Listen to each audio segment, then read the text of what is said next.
Videli smo odličen film, za katerega se moramo morebiti najprej res zahvaliti tukaj kar gospodu Tonetu Krumpu oziroma Tonetu Krumpu, ki je nekako izbrskal ta film, ki je bil sicer že lani spomladi predvajan v Kinodvoru, je bil tudi v distribuciji v Sloveniji, ampak ne glede na to, kako radi imamo košarko, smo ga tudi največji ljubitelji košarke lahko spregledali. Tako da Tone, najprej hvala za to, da se je sploh odvilo to današnje srečanje, da imamo priložnost videti ta film.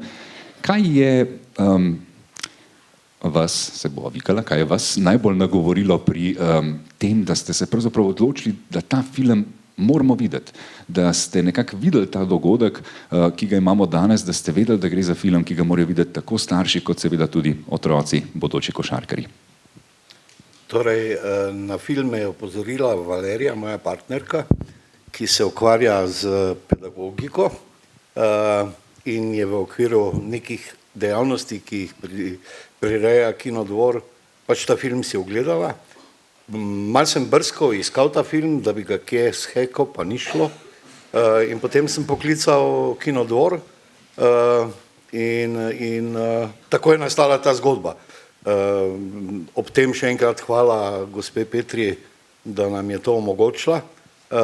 Zdaj, bistven razlog, zakaj sem želel, da ta film vidimo kot košarkarji, kot njihovi trenerji, pa je ravno to opozorilo, da film prikazuje kontraverznost odnosov med trenerjem, otroci, igralci in starši. To je vselej zanimiva tema, to je vselej izjemno občutljiva tema, ki se odvija na vseh košarkarskih igriščih, v vseh dvoranah širom Evrope, morda malo manj kje drugje po svetu, v Evropi pa zelo, in prav iskanje nekih rešitev, ki jih potrebujemo in trenerji in starši in na vse zadnje tudi igralci in igralke, je bil bistven razlog, da sem želel, da si ta film skupaj ogledamo. Ja, film res odpira en kup enih tematik, en kup enih vprašanj. Maja, kako ste morebiti vi ob ogledu filma podoživljali tiste trenutke začetka košarkarske kariere, ko ste tudi sama kot deklica seveda začeli košarkarsko kariero? Na kaj vas je mogoče spomnilo, kaj se je tudi pri vas dogajalo, kakšne besede ste tudi vi kot košarkarica v mladosti slišala in kako v bistvu se tem besedam po eni strani izogniti oziroma kako se opolnomočiti glede na vse, kar se ti dogaja v teh mladih najstniških letih? Najprej lep pozdrav vsem skupaj. Jaz moram priznati, da jaz se s takimi stvarmi nisem soočala tako zgodaj, ker sem jaz kar pozno začela igrati košarko. Tako da iz prve roke vam glih ne morem povedati, ker vse to, kar so oni doživele pri svojih rosnih 11, sem jaz začela doživljati šele pri 15, 16 in tle je ogromna razlika v primerjavi s temi dekleti. Je pa res, da meni je bil film zelo všeč zaradi tega, ker ne prikazuje samo to stvar, ki je Tone zdaj izpostavil, ampak ogromno drugih zelo pomembnih stvari. Predvsem skozi film se da videti, kako so punce rasle, ne samo na košarkarskem terenu, ampak kot osebnosti, že zelo mlade, in mislim, da pušča ogromno pozitivnih sporočil. Bomo jih zagotovo še kar nekaj odprli oziroma verjamemo, da imate tudi kakšno vprašanje. Slavko, še vprašanje za vas. Seveda odlično poznate moško košarko kot nekdanji vrhunski košarkar in reprezentant, hkrati pa dobro veste tudi, kaj se dogaja v ženski košarki oziroma kako je delovati tako z dekleti kot z dečki. Na kakšen način lahko poveste, kakšna je razlika v tem pristopu? Ena stvar se mi je zdela zelo zanimiva, ko pravzaprav pravi trener, tukaj ne govorimo o fantih in o puncah, tukaj govorimo o ljudeh, govorimo o znanju, ki presega košarkarsko znanje. Kako lahko sami z vašimi izkušnjami poveste, da gre tukaj res za več kot zgolj za košarko, ko si seveda v vlogi trenerja, hkrati pa se najbrž tudi sami iz začetka kariere spomnite, kako ste kot fant srkali te nasvete, ki ste jih dobili s strani trenerjev? Ja, res je, tukaj je zanimiva stvar, da se igra košarka. To je prvo, a igrajo punce, a igrajo fantje, je isto. Predvsem pa kot trener bi pa rekel, da jih gradiš neko osebnost ali fantu ali punci, in tukaj je zelo pomemben kakšni so začetki, kako se stvar zapelje, kako se stvar tudi dokonča na koncu. Če se spomnite mogoče vaših začetkov, Slavko, zakaj ste vi začeli igrati košarko? Ja, zaradi družbe. To je sigurno prvo. Potegnili so me fantje na igrišču in potem sem rastel z njimi s košarko in to se je zelo poznalo tudi naprej. Jaz sem prepričan, da je bil mogoče kakšen trening, na katerega, Slavko, niste želeli iti, oziroma ste imeli kakšno drugo idejo, ali se je bilo treba kaj za šolo učiti, ali se je bilo treba kakšno lumparijo spomniti. Kako ste se motivirali kot otrok v bistvu, oziroma kaj je bila tista motivacija, ki vas je gnala naprej na trening in kako mogoče zdaj kot trener poskušate te trike upeljati na varovance, varovanke? Jaz bom rekel, da je bila druga žoga, ne? In to žogo je bilo treba spraviti v koš noter, ne? In želja čim več košov zadeti, čim več lepih košov dati in to me je gnalo naprej, tako kot me tudi še zdaj in tudi to hočem zdaj narediti na treningu in otrokom pokazati. Super, hvala. Tone, je kakšen tak trik mogoče, kako motivirati otroke oziroma mlade košarkarje in košarkarice? Tukaj smo videli, da pravzaprav se Brinjar niti ni kaj preveč trudil. On je pač enostavno pustil, češ, to morate sama osvojiti. Vi, dekleta, morate vedeti, zakaj pridete na trening. Kakšne motivacijske prijeme lahko prinaša trener? To, kar je delal Brinjar, je zagotovo ena od ključnih metod. Fantje, dekleta morajo sami spoznati, da je to tisto, kar jih veseli, da je to tisto, kar jih pelje skozi šport in življenje naprej, da je to tisto, kar jih pelje proti nekim vrednotam, ki jih obče v življenju potrebujemo. To je ena plat medalje. Druga plat medalje, pa ne samo plat medalje, ker je teh plati več, ne? Drug del tega pa je pripraviti fante in dekleta v razmišljanje, zakaj to počnem in s kakšnim ciljem na vse zadnje trpim. Današnje dni pogosto slišimo športniki ali trenerje, ki govorijo, ja, grem uživati. Ma drek, to ni uživanje. Šport je napor, ne? Šport je zahtevno delo, to je velika obremenitev. Zato zdaj motivirati fante in dekleta s tem, boste uživali, ni vedno tako. Ja, je užitek, ko dosežeš rezultat, ko si dober, ko občutiš, da neko stvar obvladaš. Da se vrnem k ključnemu delu vprašanja, bistven je cilj. Prepoznavati je treba cilje in trenerji smo dolžni tem fantom in dekletom predstavljati te cilje, jih postopoma peljati proti tem ciljem in ne nazadnje tudi jim pomagati, kadar ti cilji niso glih z lahkoto dosegljivi. Maja, se spomnite kakšnega takega nasveta, kakšnega navodila strani trenerjev? Je mogoče tudi v vaši karieri kakšen izmed trenerjev pustil tako močan pečat s svojim nekonvencionalnim pristopom, z morebiti kakšnimi drugačnimi tehnikami? Tukaj smo videli, kaj se zgodi, ko trener pripelje nekošarkarske vsebine v košarko.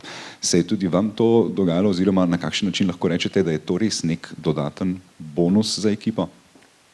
Jaz bi se najprej nadovezala na tole motivacijo. Glih ravno zdaj razmišljam, kaj mene motivira. Ampak se mi zdi, mislim, jaz sem sicer res malo kasneje začela, pa mogoče so otroci, ki si malo prej začeli, malo prej nasitijo košarke, pa rabijo to dodatno motivacijo. Jaz, ko pogledam zdaj nazaj, se mi zdi, da motivacija sploh neke dodatne ni bila potrebna. Ker ti, ko uživaš v igri in skozi ta leta, ko so oni še toliko mladi, je v bistvu motivacija ni potrebna, ker košarka je zato, da se mi zabavamo, da se igramo. Vsej konec koncev tudi kasnejša leta, ko pride to vse skupaj na en drug nivo, potem si ti v bistvu sam postavljaš neke cilje, ki te motivirajo. Ne vem, z začetkom, ne vem, osvajanje državnega prvenstva in tako, da ne bomo naštevali to, ampak motivacija ne bi smela biti sploh v tej starostni kategoriji sploh vprašanje. Zdaj, če še malo se poglobim, recimo velika tematika tudi v starejših ekipah, pa pri trenerjih, predvidevam, da ti, ko so dvajni, da imajo skozi v mislih, pa kako jih motivirati v to. Ampak trenerji se v bistvu ne bi smeli sploh ukvarjati s tem, zato ker igralec sam po sebi mora biti že motiviran. Res je, da jim mogoče da neko dodatno spodbudo v njihovih trenutkih, ki malo upade motivacija zaradi takšnih ali drugačnih razlogov, ampak v osnovi pa motivacijo imaš tle vse, ker uživaš v tem, kar delaš. Zdaj, naj vas še enkrat vprašam, kdo med vami trenira košarko, koliko vas je košarkarjev, košarkaric, tudi če ste nekdaj trenirali košarko, pa ste zdaj trenerji, dvignite roko. Aha, ok. Ogromno poznavalcev. Ena stvar se mi je zdela zanimiva pri filmu, ki je mogoče ljudje, ki igrate košarko, dobro poznate, ostali, ki nismo bili v velikih ekipah, tega nimamo pojma. Kaj narediš, ko si pod stresom, tako kot je bila tale punca v filmu, ko naenkrat zaslutiš, da ne veš, če boš kos izzivu, ki te čaka. Kako takrat kot trener motiviraš pravzaprav košarkarja, košarkarico, na kakšen način ga opolnomočiš? Tudi če veš, da mora biti igra proti močnejšemu nasprotniku, da bo mora biti sledil poraz, na kakšen način najde tisto neko notranje zadovoljstvo, ko pravzaprav otroka poskušaš opolnomočiti? Imate tukaj kakšen prijem, kakšen trik? Ni trik, je pa zagotovo prijem, ne?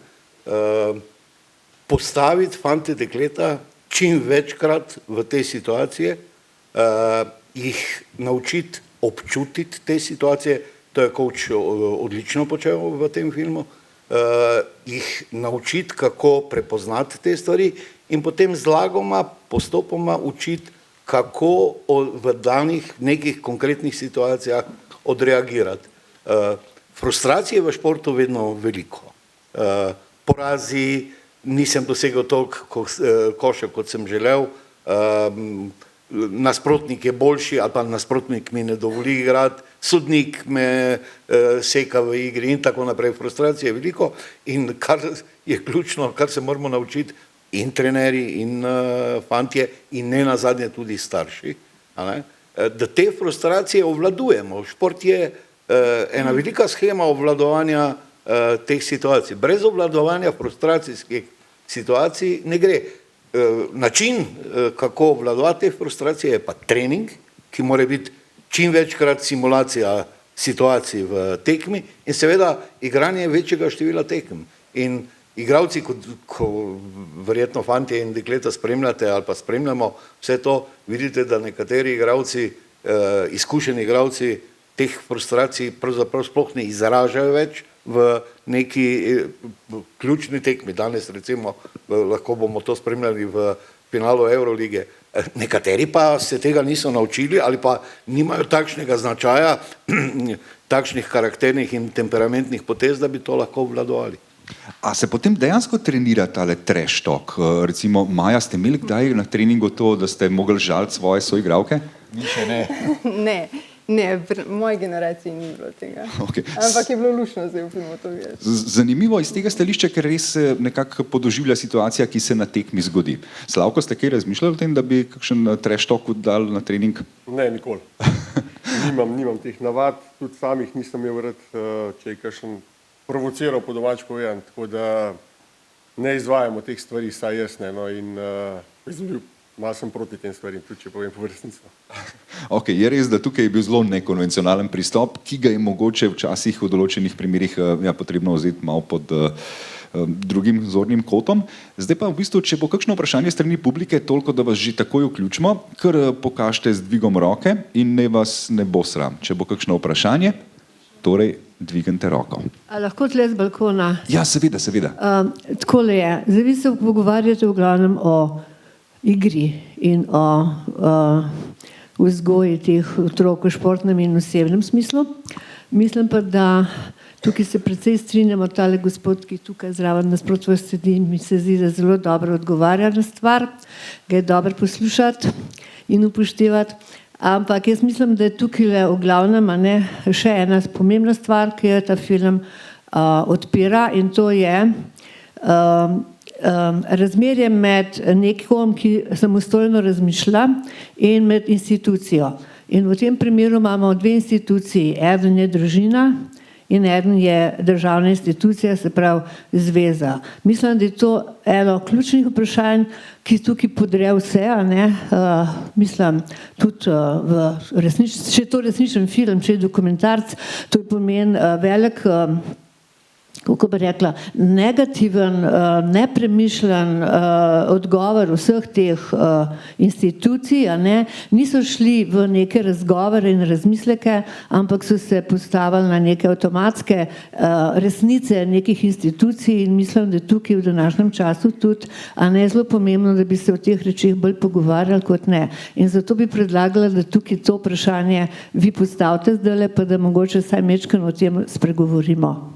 Super, najlepša hvala za izhodišče, ker dejansko sta res to dve stvari, ki bi jo bilo nujno izpostaviti, in sicer najprej gremo na to področje staršev. Na začetku smo slišali, kako Brinjar reče, tisto, kar vas loči do naslova svetovnih prvakinj, so vaši starši. Ja, kasneje dejansko tudi, kot pravi gledalka, smo videli, da je res nekaj na tem. Kako pravzaprav uplesti starše v celotno zgodbo? Verjamem, da ste tudi starši otrok, ki trenirajo košarko, prisotni, tako da gre v bistvu res za najbrž en kar kompleksen odnos. Mogoče v bistvu vprašanje za vse tri, verjamem, da ste vsi velikokrat v tem trikotniku med igralci, klubom in starši. Če lahko jaz začnem, dolga leta imam izkušenj kot trener, tudi kot trener mladih in vsele so v tej zgodbi bili vpeti starši. Moj način je ta, da telovadnico in sebe staršem odprem maksimalno. Ves čas sem z njimi v takšnem ali drugačni obliki kontakta in ves čas dopuščam, da starši vstopajo v ta prostor, ki je pravzaprav rezerviran za nas. Vendar meja, ki je pa striktno postavljena, je, želim slišati, kaj mislite, želim, da stvar spremljate, opazujete, me ne nazadnje tudi na kako stvar opozorite, ne želim pa, da vstopate v prostor, ki se mu reče košarkarsko igrišče. Tisto pa je naš prostor, prostor igralcev, igralk, otrok in trenerjev. Tukaj moramo biti suvereni in tukaj moramo spostavljati, zakaj to počnem, poskušam spostavljati to zaupanje, medsebojno zaupanje med starši, mano kot trenerjem in seveda s tem tudi med starši in otroci v smislu tega, kar počnejo na igrišču. Mislim, da je to ključna stvar. Super, hvala. Slavko, mogoče podobno vprašanje na ta način, kako pravzaprav res delovati kot trener z avtoriteto, hkrati pa poslušati oziroma dati dovolj pozornosti staršem. Mislim, da starši so dostikrat precej neobjektivni in pri tem, kako dojemajo rezultate svojih otrok. Če se spominjam samega sebe, jaz mislim, da sem bil daleč najslabši navijač, ko sem spremljal tekme svoje sestre. Zaradi tega, ker sem bil totalno neobjektiven in mislim, da so starši zelo pogosto v podobni situaciji. Kako se kot trener, ki ima ta vpogled, spopasti s tem, da po eni strani zaščitite otroke in date veljavo staršem? Predvsem bi tako rekel, no, da brez staršev v mlajših selekcijah se ne znamo predstavljati kluba. Ne?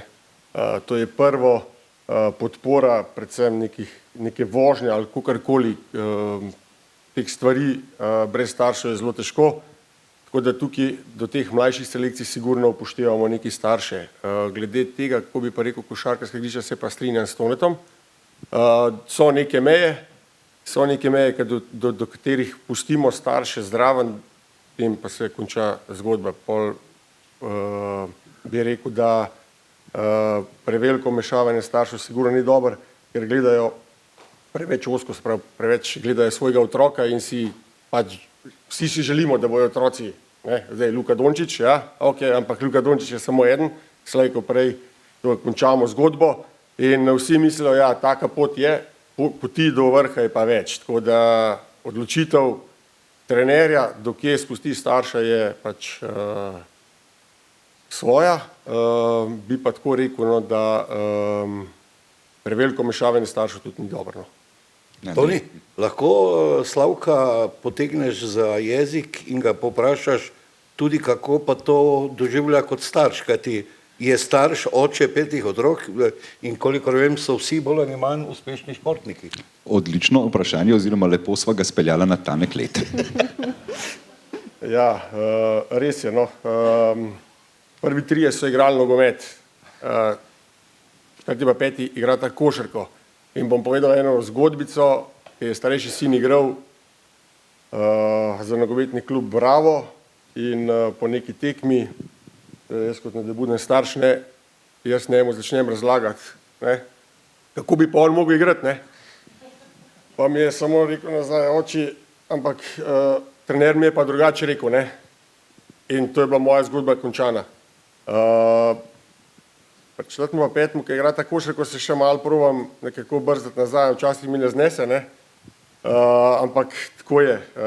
Je pa, da res pustim stvari pač trenerju, tudi imam neke svoje predpise, ali pa kakor bi temu rekel, da je košarkarsko igrišče ali pa nogometno igrišče tvoje znanje in tam, če boš pokazal, da si za prvo peterko ali si za prvih 11 ali to, ali pa če boš igral, tam se dokažeš, to je to, zelo malo se probam vmešavati v stvari, no. Zelo probam biti oddaljen od tega, no, dogajanja, starši, trener pa tako naprej.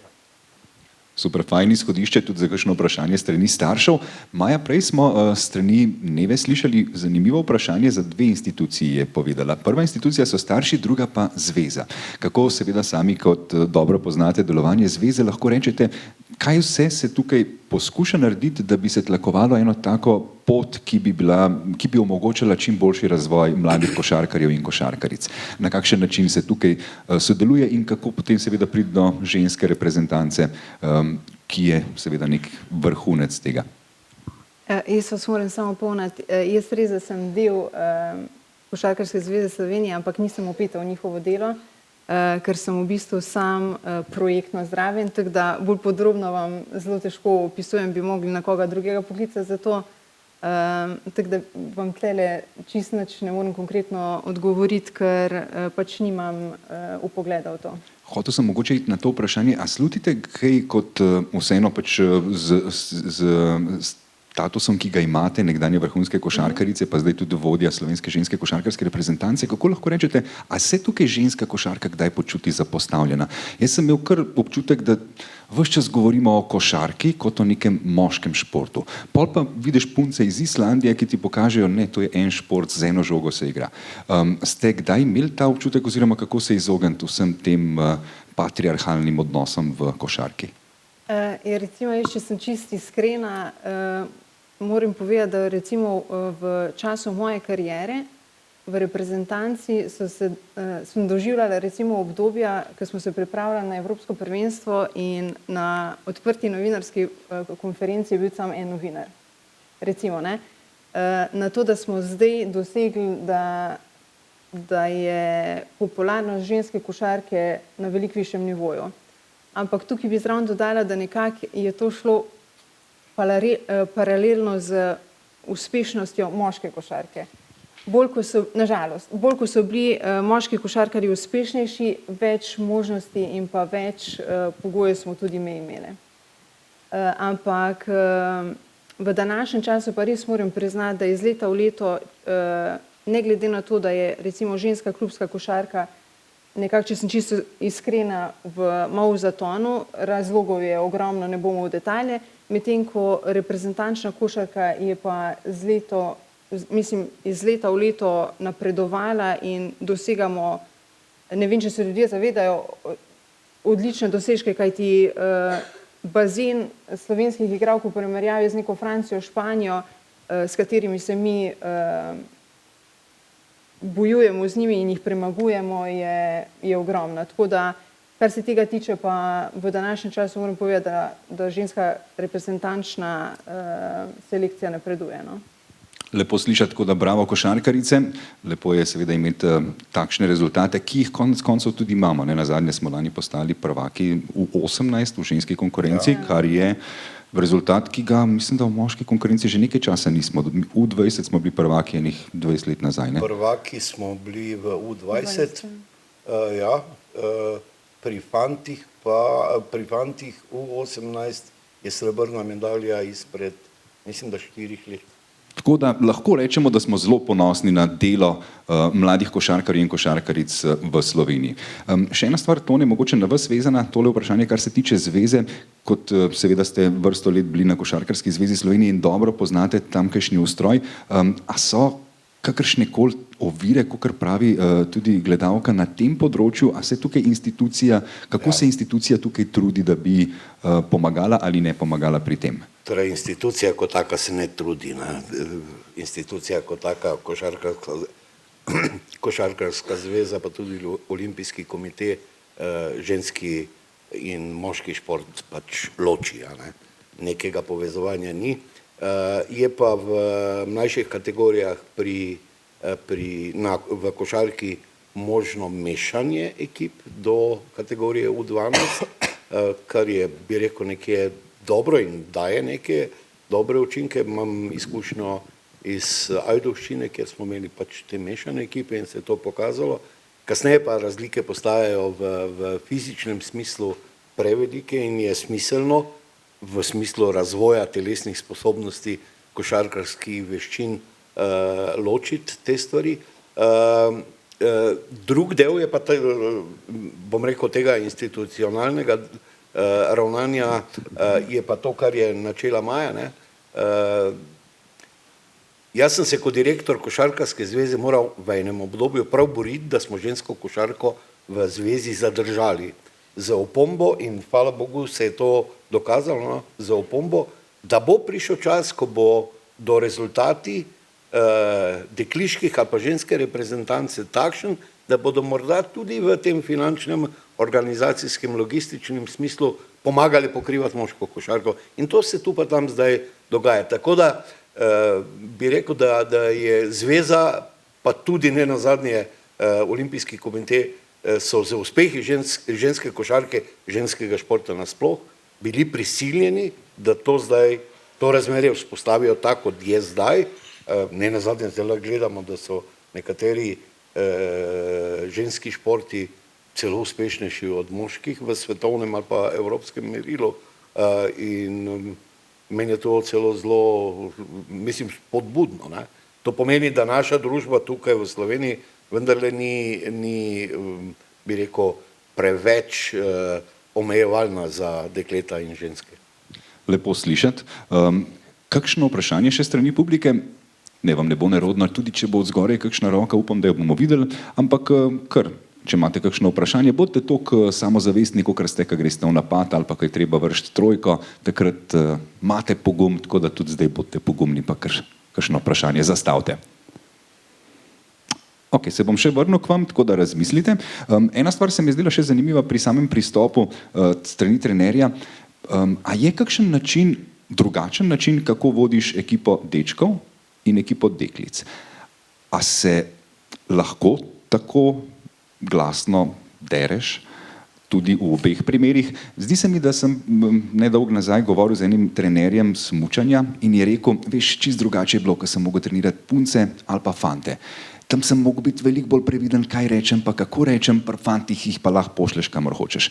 A je res kaj na tem, oziroma kako lahko kot trenerji in kot košarkarji poveste, kakšne so res te razlike v pristopih? Bo Slavc najražje Kaj povedal? Slavko? Ja, sigurno so razlike. Ne? Kako bi rekel, pri puncah si zmeraj previden. Konec koncev drugače dojemajo nekatere stvari, pa ne, zdaj bom zdaj rekel, da je tako velika razlika ali karkoli, ampak bom rekel, da mogoče razumejo drugače neko besedo.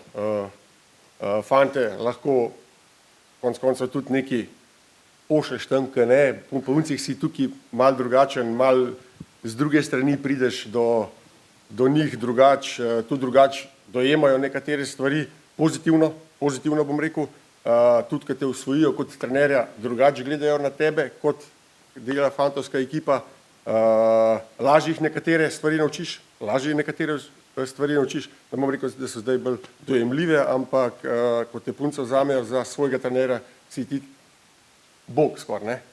Pri fantih je pa tako, nikoli ne boš za njih bog, to je to, ne. Moraš biti trener in pri fantih je treba tudi včasih malo nekatero besedo malo drugače obrniti, da se stvar prime.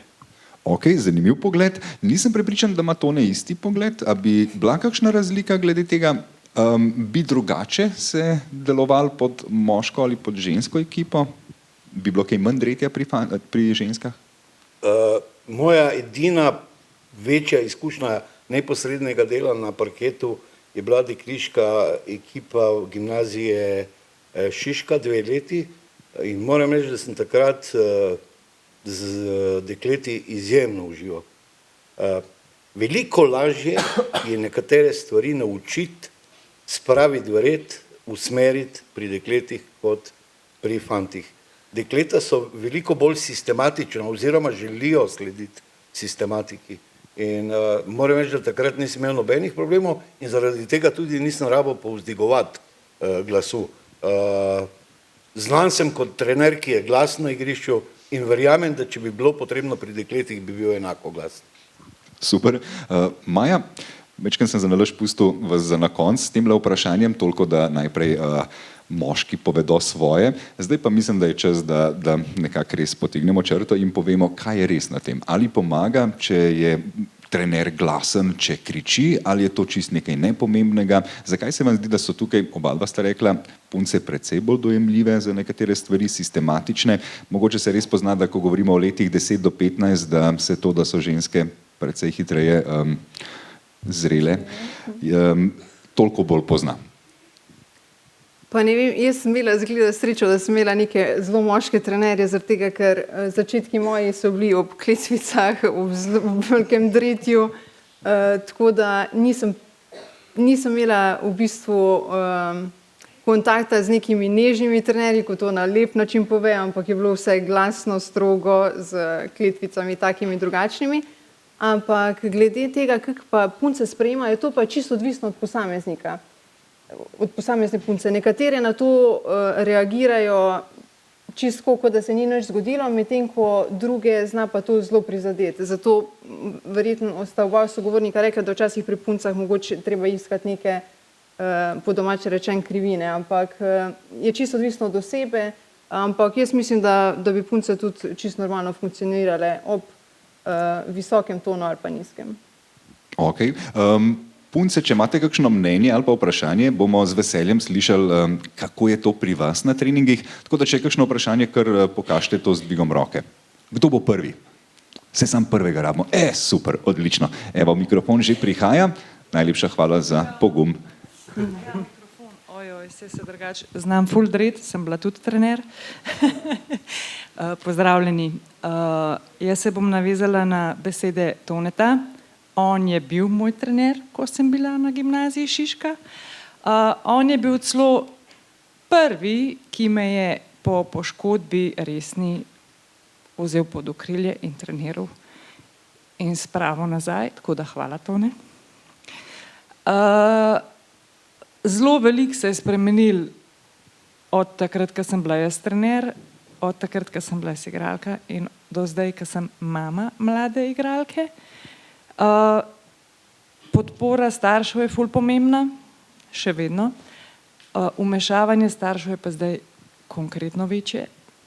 Tako da vsem staršem, ki ste v dvorani, stojite svojim otrokom ob boku, ne jih grajati, ne jim pametovati, zato je trener včasih je sicer to ful težko, sploh če imaš neki predznanja. Navezala se bom tudi na Majo, tudi jaz sem imela take trenerje Maja, ki so se drli, pa smo bili cel živalski vrtec, ni da ni, ampak ja, pri sebi moraš to nekako predelati, ponotraniti.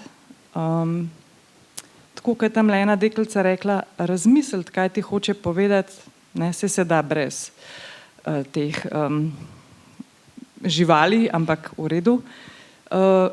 Treba je razumeti, da tudi trenerji imajo to vlogo, da vzgajajo košarkarje, ne. Ta film je enkratno, da vzgajajo tudi ljudi in če najdejo to povezavo, ni lepšega, ne. Jaz imam najlepše spomine na ene najlepših trenerjev in to si tudi želim v bistvu za svojega otroka in zato smo tudi danes tukaj. Tako da Slavko tu pa, da ga ne bom zdaj tam pustila na desni, srečno spremljamo vaše delo. Članice Ježice, vemo tudi, da trenirate mlajše otroke, tako da good luck vsem. Hvala, ker ste tole nam omogočili. Hvala.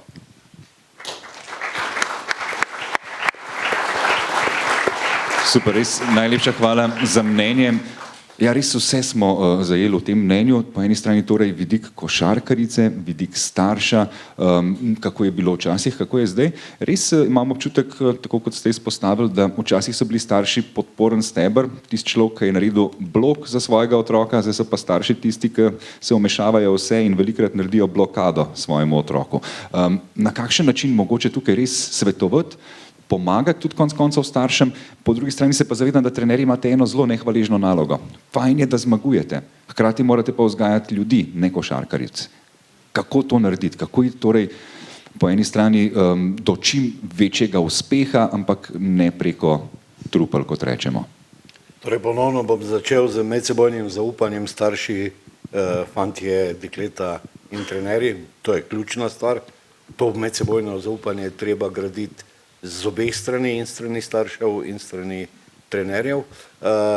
Starši morajo verjeti v strokovnost trenerja, morajo to strokovnost dojemati kot, bom rekel, bom kar uporabil izraz, strokovno avtoriteto in morajo to spoštovati. Tu ni nobene dileme. Trenerji pa moramo na drugi strani tudi vedeti, da nismo pojedli vse pameti tega sveta, in da tudi kdo od staršev kaj ve o športu oziroma zlasti kaj ve o obnašanju svojega otroka. Ne. Tako da ključno je medsebojno zaupanje in komunikacija.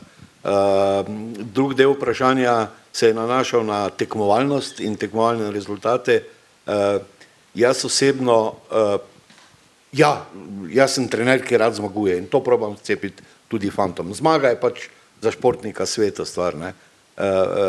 Vendar pa mora biti trener prvi tisti, ki se zaveda, da ni samo zmaga korak na poti do tega, kar želimo. Danes je bilo nekajkrat omenjeno, ne, da ne vzgajamo samo košarkarjev, košarkaric, ampak vzgajamo ljudi.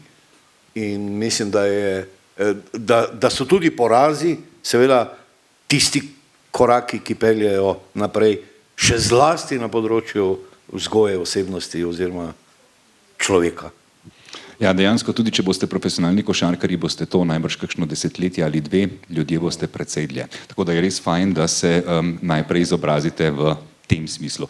Mislim, da smo prišli do konca, kar se časa tiče. Sicer verjamem, da je še en kup enih vprašanj tako med vami kot tukaj med nami, ampak mislim, da se bomo tudi še v nadaljevanju lahko družili tamle v kavarni Kinodvora oziroma pred Kinodvorom. Verjamem, da bodo tako Slavko kot Maja in pa Tone na voljo še za kakšno vprašanje. Jaz bom sam še enega na hitro vprašal, a ste kdaj trenirali meditacijo, tako kot je naš trener? A je bila kdaj meditacija v sklopu treninga?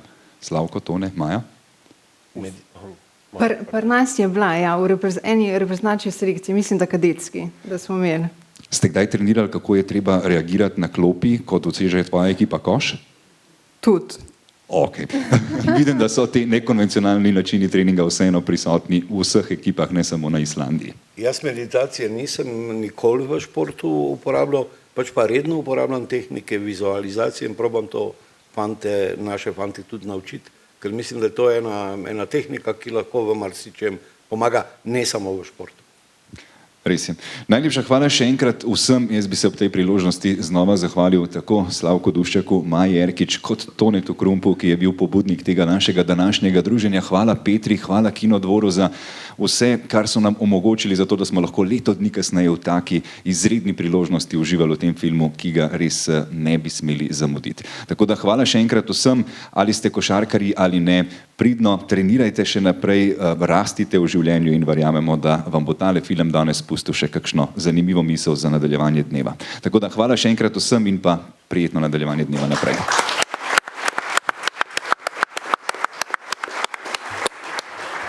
Hvala.